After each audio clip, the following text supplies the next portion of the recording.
Igreja Açores, o programa com a atualidade da Diocese para ouvir ao domingo, ao meio-dia, na sua Antena 1 Açores. Olá, seja bem-vindo a mais uma edição do Igreja Açores. No espaço de entrevista de hoje, Carmo Rodeia conversa com o padre Dinis Silveira, ouvidor de São Jorge, nestes dias que antecedem a visita pastoral do bispo diocesano àquela ouvidoria. Mas antes vamos à atualidade da Diocese açoriana.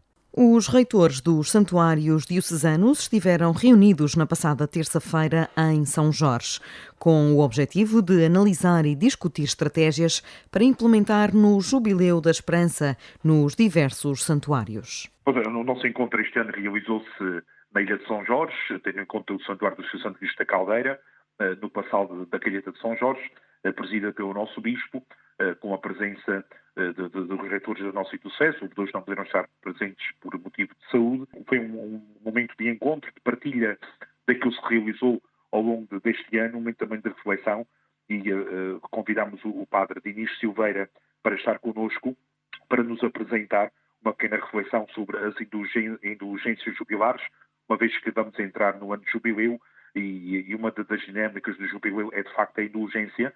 O padre Dinis esteve connosco num momento extraordinário de reflexão. Também, além da partilha daquilo que vivemos neste ano de 2024, estamos a terminar este ano dedicado à oração. Já daqui a pouco mais de um mês iremos começar o ano jubilar. Foi uma partilha daquilo que aconteceu ao longo deste ano, que também realizamos nesta tarde. Além disso também, olhando para a vivência dos santuários ao longo do ano jubilar que agora se aproxima, aqueles que são igrejas jubilares, também os outros, tendo como temas centrais e de preocupação o acolhimento, a escuta, o sacramento da reconciliação, os momentos celebrativos, a peregrinação. Tudo foram abordagens que tivemos ao longo desta tarde para que os nossos santuários possam corresponder àquilo que o povo de Deus aspira a Deus para este ano jubilar que agora vamos entrar. E terminamos com a escolha do tema para o próximo ano, neste Jubileu da Esperança, e optámos pela uma frase bíblica, como tem sido a panagem nos últimos anos, para 2025, no Jubileu da Esperança, o tema dos nossos santuários diocesanos de cada uma das festas será Cristo, nossa esperança. Padre Marco Martinho, reitor do Santuário do Senhor Bom Jesus no Pico e coordenador dos reitores dos santuários, diz que é preciso atualizar a linguagem das indulgências. A nossa preocupação hoje, e com esta reflexão do Sr. Padre Dinis, foi de facto de atualizarmos, podemos assim dizer, a linguagem das indulgências para hoje.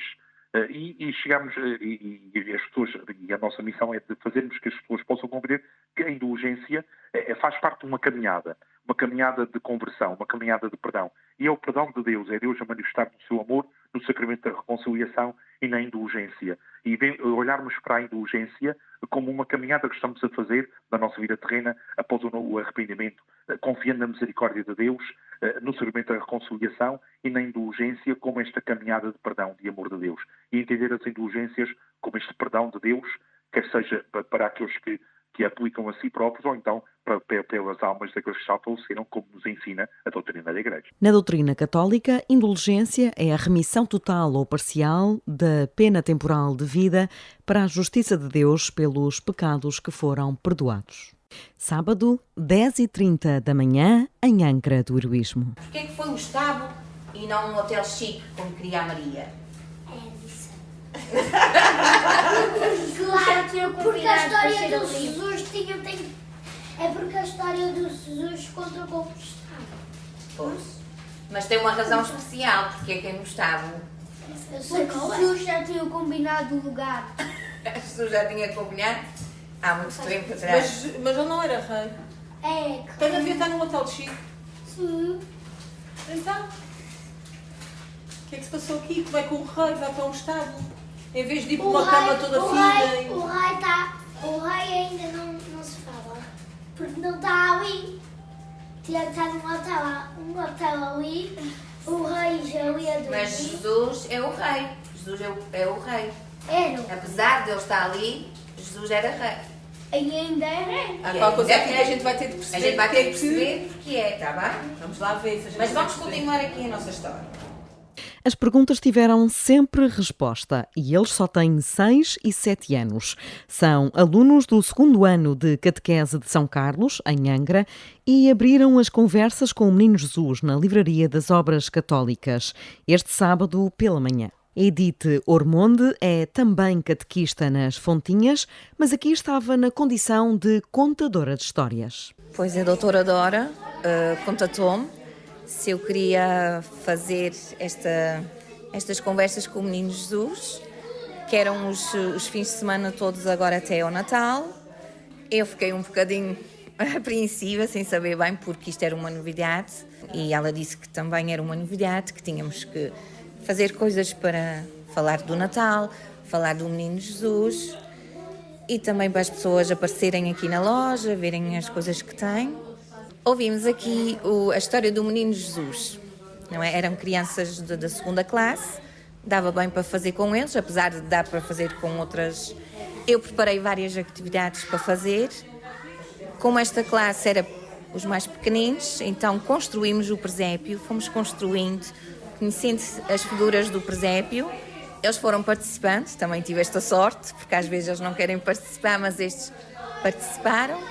Fomos construindo, fomos vendo o que é que eles acham de Natal, o que é que eles pensam de Natal, e eu acho que foi muito bom. Tivemos aqui algumas respostas mais referentes à realidade dos dias de hoje, que é de um Natal mais consumista e mais material. Bem, eles têm o lado materialista, verdade, mas eles também têm o que é realmente importante, o que é importante no Natal, que é a família, sobretudo. Até a Sofia perguntou-se se eles tivessem os brinquedos, os melhores brinquedos, ou então a sua família, o que é que eles escolhiam? E eles escolhiam a família. Sofia Couto, ex-autarca angrense, é catequista há 4 anos, em São Carlos, e depois de se ter estreado com jovens e os ter levado até ao Crisma, pegou neste grupo no 1º ano de catequese. Garante ser adepta de sessões de catequese fora da sala. Nós raramente paramos em sala, porque em vez de estar numa sala a dizer aos miúdos vocês sejam bons, vocês ajudem-se, vocês formem equipa, fazemos o oposto. Criamos situações em que eles tenham de ser bons, tenham de formar equipa, tenham de se ajudar e que percebam realmente a importância desses valores. E é isso que acaba por acontecer. Sempre que possível participamos em atividades, fazemos atividades fora e fazer... ao mesmo tempo que se interioriza, é melhor do que simplesmente transmitir uma palavra. É isso que a gente faz. Hoje a história foi sobre o nascimento de Jesus Cristo. Eles estiveram a aprender como é que se passou aquela fase inicial, como é que Maria soube que estava grávida, o anjo, a anunciação, a parte de José também a comunicar ao José, porque afinal o filho não era dele. Toda esta parte. Foi um primeiro contato. Eles são muito pequeninos. Eles não interiorizam nada de forma muito forte de uma vez só. Isto é uma coisa que se vai insistindo e que se vai fazendo e renovando ao longo do tempo. Isto foi mais um passo. E eles são muito engraçados e muito diferentes. E é isso que é muito, muito trabalhado aqui. É que cada um deve ser como é e não tem de se tornar todos clones uns dos outros. Quando sempre fazemos uma história destas, eles são incitados a errarem. O erro é bom, o erro faz parte da aprendizagem. E aprenderam. No fim, aprenderam sobre a história do nascimento de Jesus e aprenderam uma canção nova. Deus é bom para mim, Deus é bom para mim, Ele faz a chuva e o sol. Deus é bom para mim, Deus é bom para mim, Deus é bom para mim. Ele dá na mão e põe em pé. Deus é bom para mim. O projeto DIO 500 promoveu, em parceria com o Instituto Histórico da Ilha Terceira e com os municípios de Angra e Praia da Vitória, 3 conversas sobre o património religioso. Susana Goulart Costa, coordenadora do projeto, garante que quanto mais conhecido das comunidades for o património, mais seguro também estará. A salvaguarda do património religioso passa por termos as nossas igrejas abertas, mas cujo património no seu interior esteja devidamente conhecido, salvaguardado, recuperado e depois divulgado da forma que a comunidade religiosa acha que é aquela mais inteligível e mais importante de partilhar com quem nos visita. E, portanto, quanto mais nós conseguirmos perceber que peças são, tirar-lhes fotografias, aquilo que eu diria que é associar, fazer um cartão de cidadão para cada uma das peças, dar-lhe um nome, dar-lhe um tamanho, uma idade e, portanto, quanto mais nós conseguirmos conhecer cada uma destas peças, nós depois podemos fazer uma seleção daquelas que poderão estar mais expostas à visitação da comunidade, mas as igrejas são um espaço anfitrião para todos os crentes ou para aqueles que não sendo crentes querem conhecer esta realidade que é riquíssima da história dos Açores e europeia de uma forma geral. Por sua vez, Leandro Ávila, investigador e membro da equipa do DIO 500, proferiu uma conferência sobre as confrarias na Praia da Vitória. Portanto, nós temos confrarias em todas as freguesias. A análise que eu faço contempla, uma vez que ainda na primeira metade do século, até à primeira metade do século XIX, contempla os altares que faziam parte do Conselho da Praia. Posso dizer que, por exemplo, Santa Cruz tem um número considerável de confrarias e estas confrarias, estamos a falar de confrarias devocionais.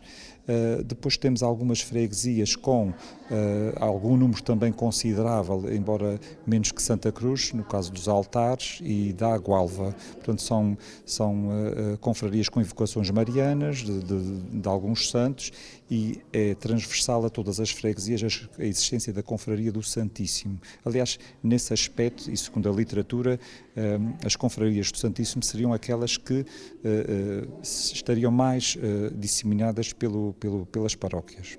Nas conferências esteve também como convidada Fátima Eusébio, diretora do Secretariado Nacional dos Bens Culturais da Igreja, que explica que o propósito da arte religiosa tem de ser reposto, dialogar diretamente com as pessoas.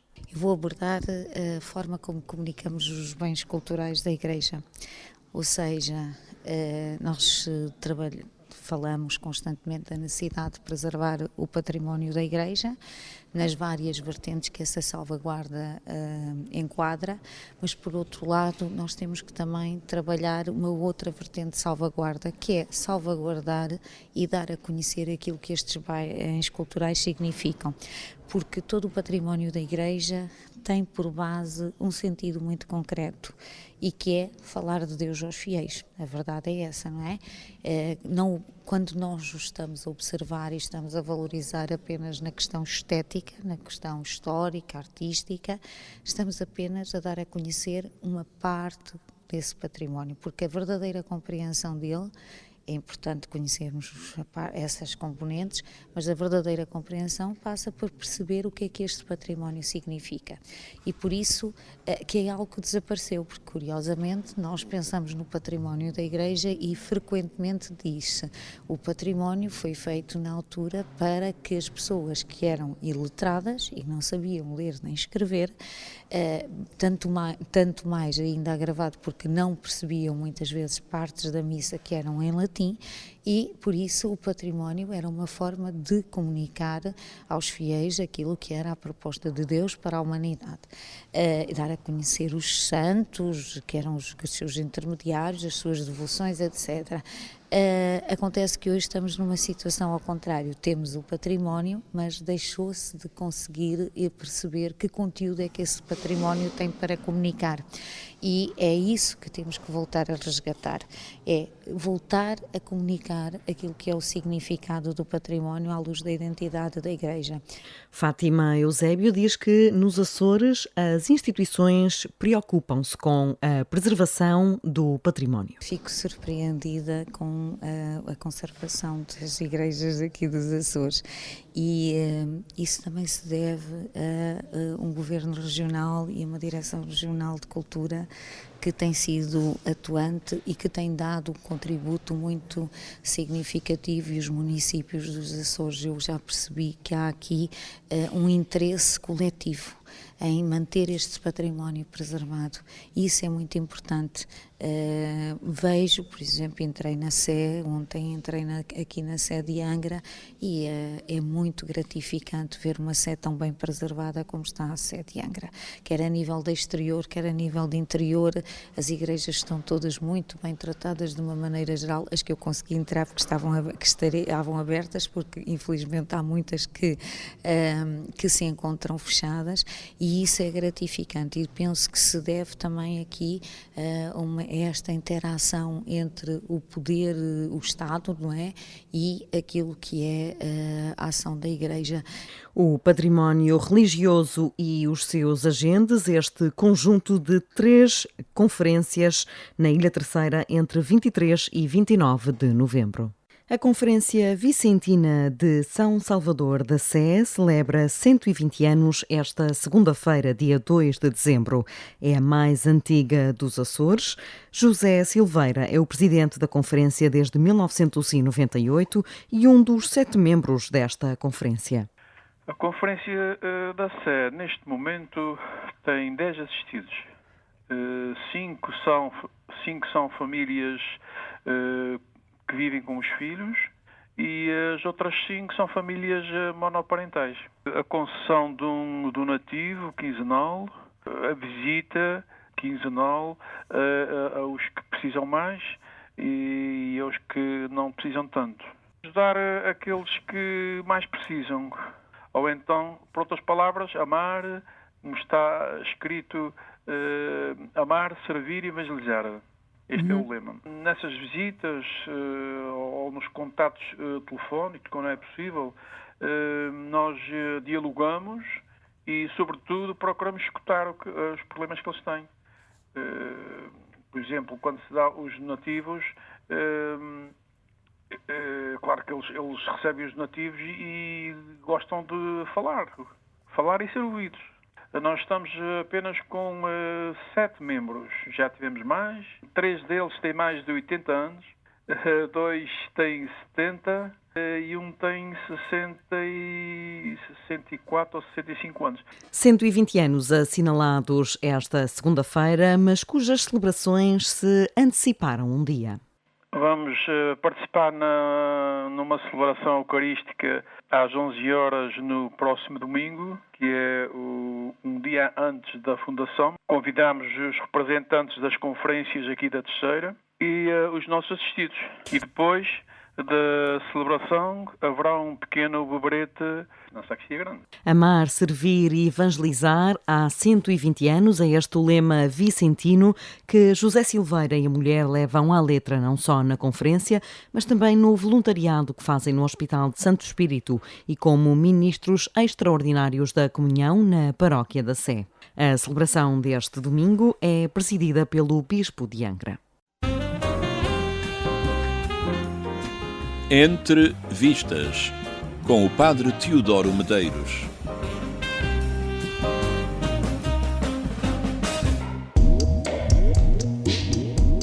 O Homem ao Lado é um filme de 2009 rodado na Argentina. Nele conhecemos Leonardo, casado e pai de uma filha, designer de cadeiras artísticas, um homem de sucesso, mas de pouca personalidade. Um dia depara-se com a ação inusitada de um vizinho quando este parte a parede da sua casa. Trata-se de uma nova abertura, uma janela que tem vista precisamente para a casa de Leonardo. Esta janela indiscreta será então ponto de contenção entre os dois vizinhos, situação que ao longo do filme ora parecerá resolvida, ora dará espaço a novo desconforto entre os dois. Trata-se de um filme em ritmo lento e calmo, atento aos seus personagens, levando o espectador a colocar-se ora a favor de um, ora a favor de outro, até à revelação na conclusão. Este é um daqueles filmes em que o final é o seu verdadeiro ponto mais alto, levando a refletir sobre a virtude e a maldade dos seres humanos. Até que ponto pode chegar a crueldade de uma pessoa normal que está em circunstâncias que não sabe enfrentar. Pelo meio, também se assiste ao comentário social sobre o cotidiano, sobre o mundo das artes e sobre os comportamentos geralmente aceitos ou rejeitados. O Homem ao Lado é o último filme de Mariano Cohn e Gaston Duprat, recomendado aqui no Entrevistas. Estes dois realizadores merecem certamente um público mais vasto, já que a sua obra é já considerável. Mais do que isso, é quase toda muito valiosa. Bom visionamento, um santo domingo e boa semana para todos.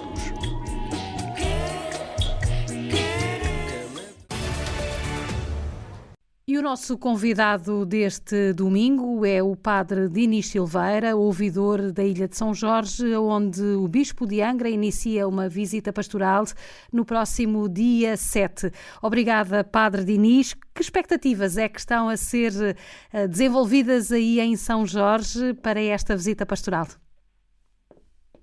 Olá, Carmo, e a todo o auditório que nos escuta a partir de São Jorge. Dizer da minha alegria e da forma como a Igreja em São Jorge se está a preparar para a visita pastoral, que é sem dúvida nenhuma um momento alto na vida eclesial.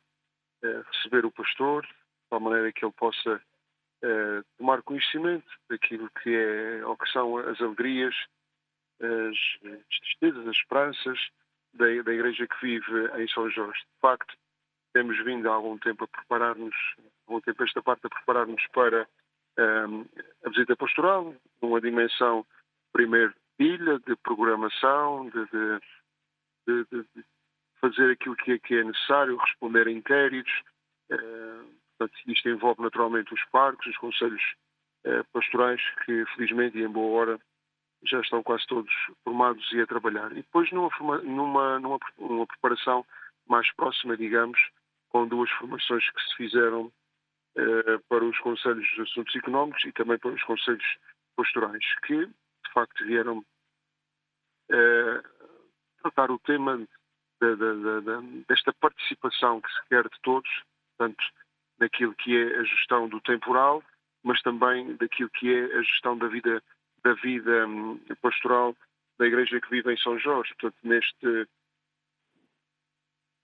nesta tónica que a Igreja agora assumiu, desta sinodalidade, desta corresponsabilidade de todos. Portanto, temos vivido esta preparação nestas duas perspectivas. Uma preparação mais remota e esta agora mais próxima. Estamos a um mês da visita pastoral. Vivemos estes dias nesta grande expectativa de recebermos o Sr. Bispo e de ele ir ao encontro daquilo que são as comunidades, que são as suas preocupações, mas também a visão que a comunidade tem sobre si mesma e daquilo que a Igreja quer para si mesma em São Jorge e, sobretudo, dar aqui alguma perspectiva daquilo que será a Igreja daqui a algum tempo e da forma como nós nos devemos preparar para respondermos aos desafios que a Igreja terá daqui a algum tempo, num futuro próximo, na Ilha de São Jorge.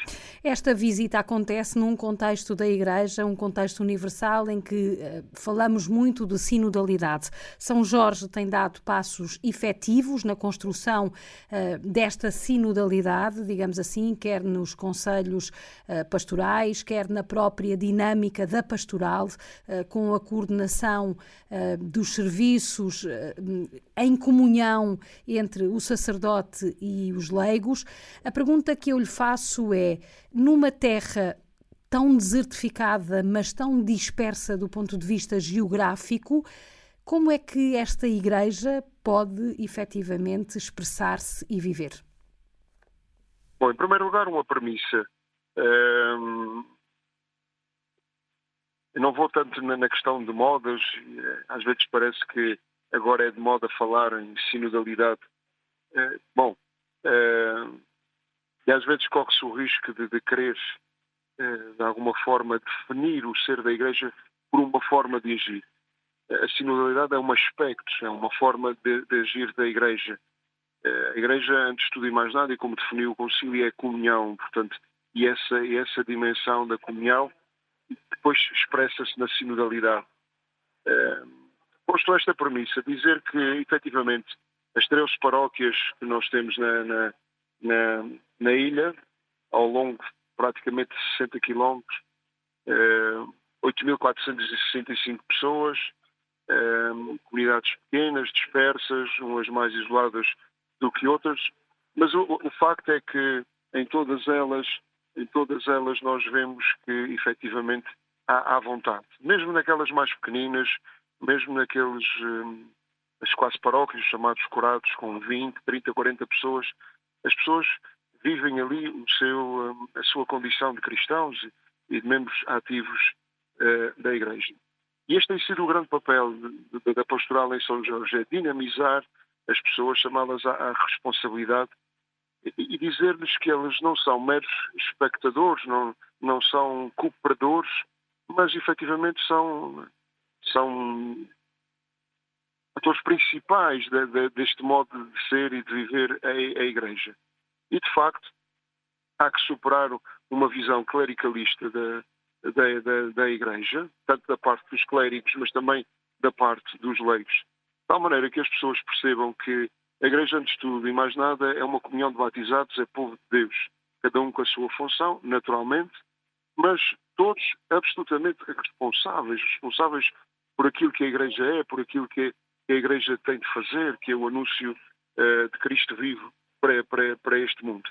E, de facto, tem sido um desafio enorme, no sentido de despertar esta consciência nas pessoas, a partir de uma formação que se quer bem estruturada, e nós temos tentado, sobretudo a partir daquilo que é o sentido do Conselho Pastoral de Ilha, que diz, analisa e vê as lacunas na formação e diz, olha, é preciso fazer isto, é preciso formar por aqui ou por ali. E depois, com o Secretariado Permanente e com a equipa sacerdotal, prover para que as necessidades da ouvidoria no que toca à formação sejam efetivamente satisfeitas. De tal maneira que as pessoas vão reconhecendo este ser da Igreja. Caso contrário, nós andamos aqui a combater moinhos de vento, caminhamos apenas numa manutenção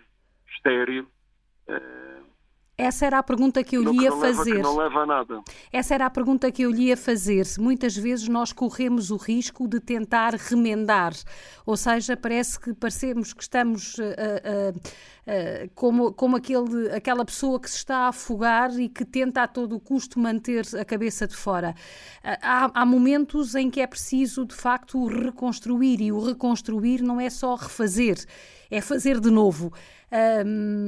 Pergunto-lhe também se sente o empenho destas comunidades que habitualmente nas estatísticas, digamos assim, da Igreja, lembro-me que do último censo que foi feito, algures por volta de 2016, 2015, 2016, censos dentro da Igreja, naturalmente.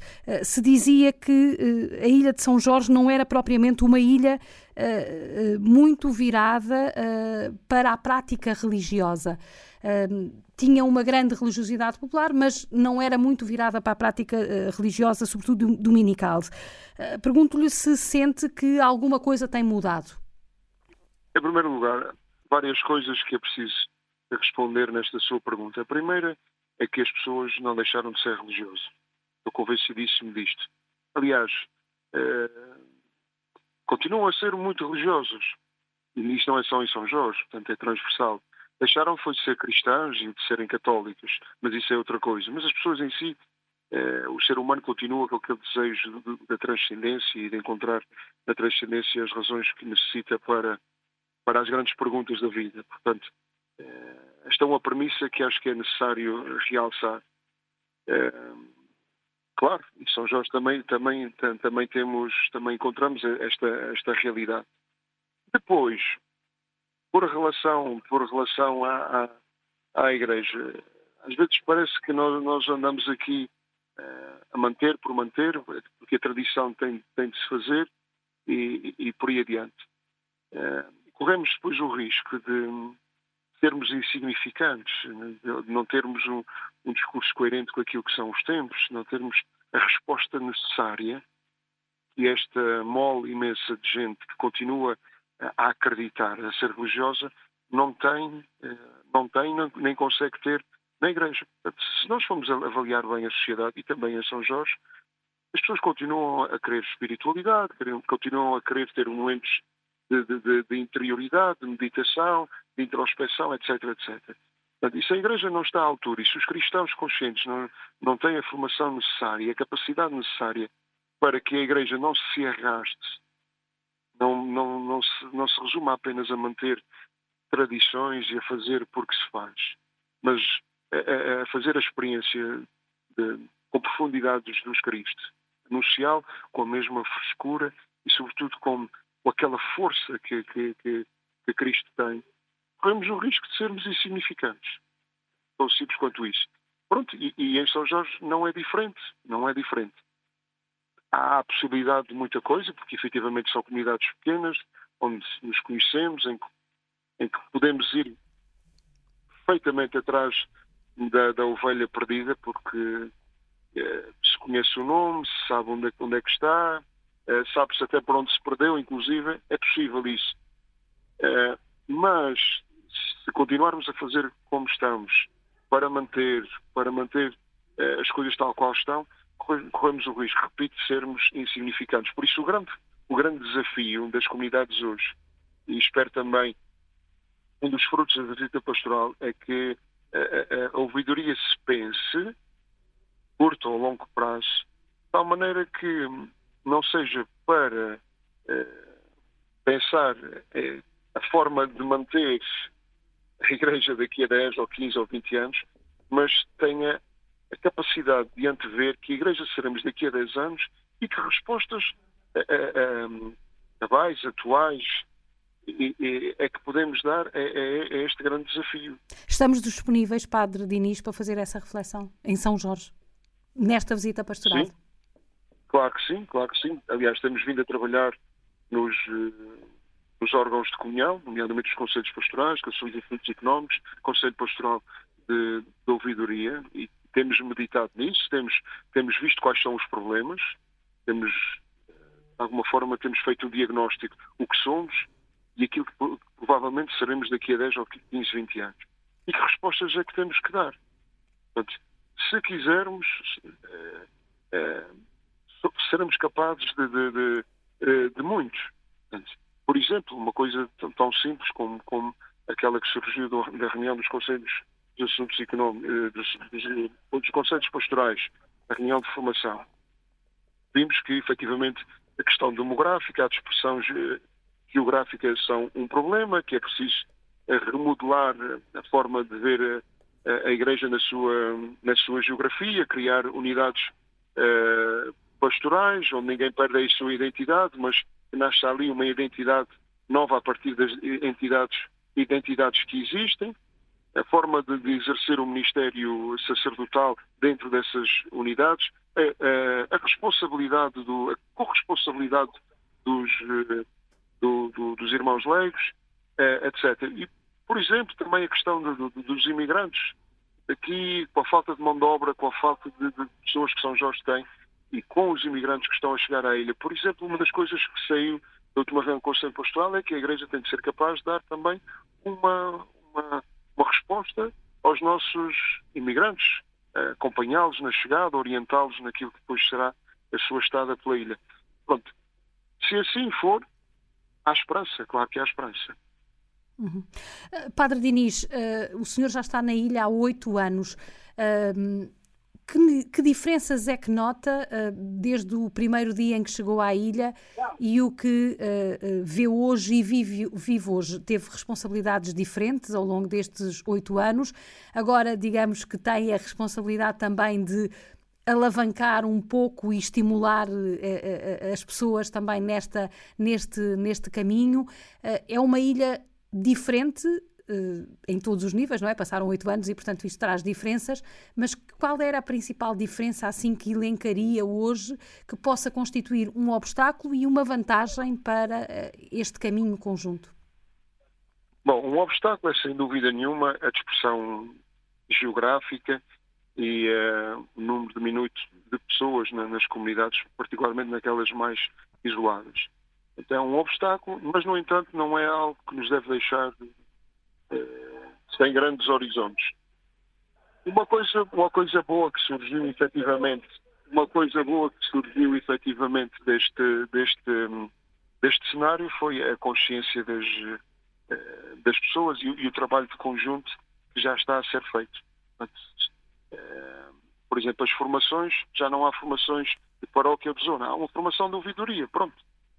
Catequistas é a nível de ouvidoria, as pessoas têm esta noção que é preciso caminhar neste sentido. Portanto, vejo que por um lado é um desafio, mas também uma oportunidade fantástica para darmos este passo para a tal unidade na ilha e permite depois economizar esforços, recursos e pronto.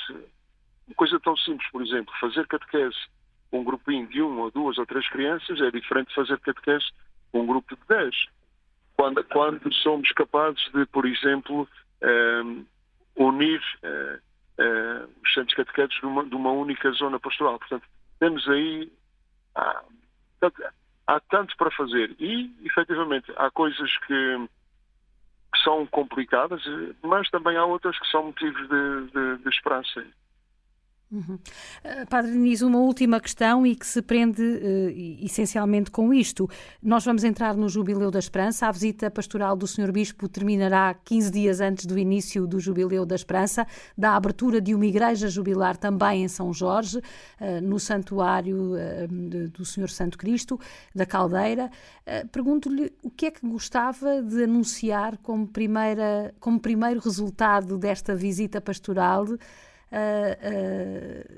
no dia em que se abrir o Jubileu em São Jorge? A primeira coisa a anunciar é naturalmente Cristo vivo e aquilo que é a grande característica do Jubileu, quer dizer, uma abertura do perdão de Deus, do recomeçar, é sempre uma oportunidade fantástica e ali poderemos viver isso como comunidade. E depois, sobretudo, estou muito esperançoso que o documento final que sairá da visita pastoral trará ali as perspectivas que hão de orientar toda a vida, sobretudo da pastoral, da ouvidoria. Sinceramente, o meu grande desejo é que fôssemos capazes de assumir aquilo que em conjunto vamos viver e pensar a partir da visita pastoral. Isso é, sem dúvida nenhuma, o meu grande desejo, que a partir dali se criassem efetivamente perspectivas para uma remodelação